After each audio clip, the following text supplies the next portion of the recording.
லுக்கு அப்படியே கண்ணை புடிங்கி தின்னு முடியும். முகரே பாரு முகரே. என்னடா என்ன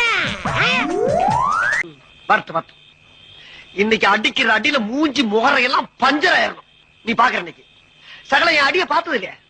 பார் என்ன அடிங்கிறத மட்டும் நீ இன்னைக்கு பாக்குற. நீ அங்க எவன் பாக்கெட்ல கைய விட்டாலும் ஒரு 10 பைசா கூட இருக்க மாட்டேங்குது.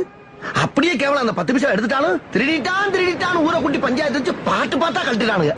ஆனா இந்த ஊர்ல அந்த மாதிரி பிரச்சனை வராது போல் இருக்கு. என்கிட்டாச்சும் ஒரு பெரிய அமௌண்ட் அடிச்சுட்டு செட்டில் ஆகி தொழில் அதிபராயிரம் தான். இவன் வேற என்னை ரொம்ப டார்ச்சர் பண்றான்டா. நீ அடுத்த தடவை வாடா உன்னை வச்சுக்கிறேன். நார பயில படுத்துறாயா என்னைய? மல்லாக்க படுத்து விட்டத பாக்குறது எவ்வளவு சுகம். அதுவும் கால வச்சு தூங்கல என்ன